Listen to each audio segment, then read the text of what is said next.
हर हर महादेव, जय श्री राम।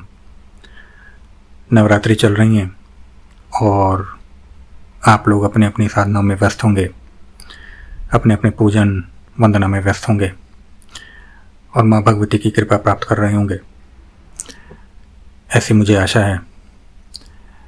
इस नवरात्रि में मैं आप लोगों के लिए माँ भगवती दुर्गा से संबंधित एक ऐसा विधान लेकर आया हूँ जिससे कि जो व्यक्ति जो कि कर्ज की बाधा से परेशान रहते हैं और काफ़ी यत्न करने पर भी उनका जो कर्ज है वह समाप्त नहीं होता है, या ऐसे व्यक्ति जिनको कि धनागमन में बहुत अधिक जो है वो समस्याओं का सामना करना पड़ता है और धन का आगमन या तो होता नहीं है, यथाशक्ति प्रयास करने के बाद भी, या होता है तो इतना अधिक नहीं हो सकता, यह होता है कि जिससे कि उनका पूर्ण रूप से जो भी दायित्व है वह पूर्ण हो सके। तो इसी विषय पर मैं ये वीडियो लेकर आया हूँ कि आप लोग किस प्रकार से इस समस्या का अपना समाधान पा सकते हैं। माँ भगवती दुर्गा का यह जो मंत्र है यह आपको दोनों ही कार्यों में पूर्ण रूप से सहयोग देता है, चाहे आपकी कर्ज की बाधा हो या आपका धन आगमन सुचारू रूप से या व्यवस्थित रूप से ना हो रहा हो। इन दोनों ही अवरोधों को यह जो विधान है यह पूर्ण रूप से उसका शमन करता है। इस विधान की विशेषता यह है कि इसमें आपको हवन इत्यादि करने की कोई भी आवश्यकता नहीं पड़ती है। नवरात्रि में यह विधान छोटा होता है, या यूँ कहूँ कि आप लोग आगे वीडियो सुनेंगे तो समझ जाएंगे। आप इन्हें अन्य दिनों में भी कर सकते हैं, परंतु नवरात्रि में और अन्य दिनों में दिनों का अंतर होता है, उसमें थोड़े से दिन ज़्यादा लग जाते हैं, यहाँ पे कम लगते हैं। भेद सिर्फ इतना है और फिर आपकी व्यवस्थाएं सुचारू रूप से चालू हो जाती हैं। तो सीधा मैं विषय पर आता हूँ।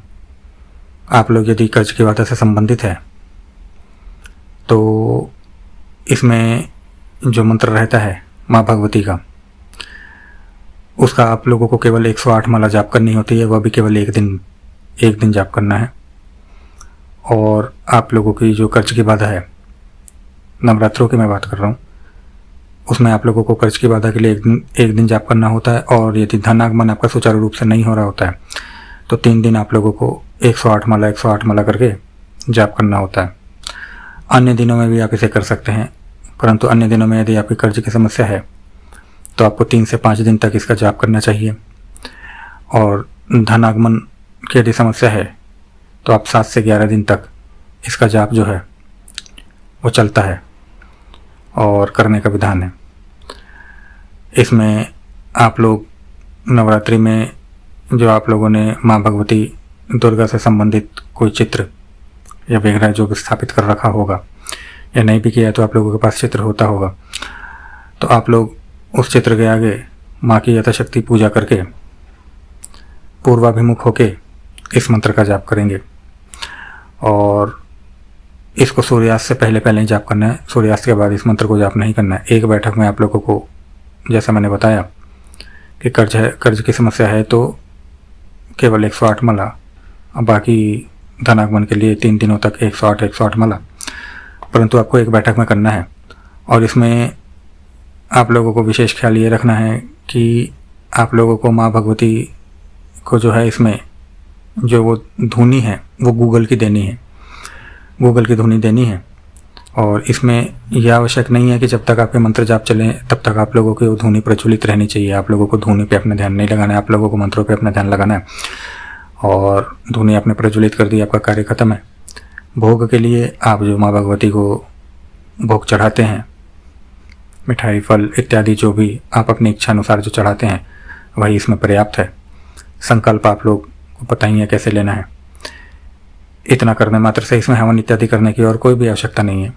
और जैसा मैंने बताया अन्य दिनों में भी आप इसे कर सकते हैं, उसका मैंने आप लोगों को दिनों का निर्धारण भी बता दिया। बाकी सारी विधि यही रहेगी। और इतना करने मात्र से आप लोगों की जो कर्ज की समस्या है या आपके धन आगमन की जो समस्या है उसका पूर्ण रूप से शमन होता है। जो मंत्र है, मंत्र के लिए आप लोग मुझसे संपर्क कर सकते हैं। और मुझसे किसी ने पूछा था कि आप काफ़ी वीडियोस में मंत्र नहीं बताते हैं, तो मैं यदि उनकी शंका दूर करने के लिए और आप लोगों की शंकाओं को भी जिसके मन में हो दूर करने के लिए एक बार ये पुनः बता देता हूँ कि अधिकांश में मंत्र इसलिए नहीं बताता हूँ क्योंकि जिन व्यक्तियों को इसकी आवश्यकता हो वो उन्हीं तक ये मंत्र पहुँचे। अन्यथा केवल वीडियो में ज्ञान देने के लिए मंत्र नहीं होते, मंत्रों के भी अपने नियम होते हैं। और आप लोगों को यदि मालूम नहीं है तो मैं बता दूं कि मंत्र जो हैं इस प्रकार से सार्वजनिक करते करते मंत्र अपना सामर्थ्य भी खोते हैं। और आप लोगों को पता ही है कि सोशल साइट्स पे अधिकांश लोग ज्ञान लेते हैं। प्रत्येक व्यक्ति, ये जरूरी नहीं कि जो कोई भी वीडियो देखे उसमें जो मंत्र दिया गया है, विधान दिया गया, उसकी उसे आवश्यकता हो या वो मंत्र को करे भी। तो ज्ञान लेके छोड़ देना, इस प्रकार भी कहीं ना कहीं मंत्र का दोष लगता है, और दोष देने वाले को और लेने वाले को दोनों को ही लगता है। तो किसी प्रकार के दोषों से बचने के लिए और केवल आवश्यक व्यक्तियों तक पहुंचने के लिए भी मैं जो मंत्र हैं जो केवल बताने चाहिए या जिनकी आज्ञा होती है उनको तो सार्वजनिक कर देता हूँ, परंतु जिनकी नहीं होती या जिन आवश्यक व्यक्तियों तक पहुँचना हो इसलिए मैं मंत्र भी नहीं बताता हूँ। तो ये मैं अपनी पहले की वीडियोस में भी बता चुका हूँ, 2-4 वीडियो में। आज मैं आप लोगों को पुनः बताता हूँ।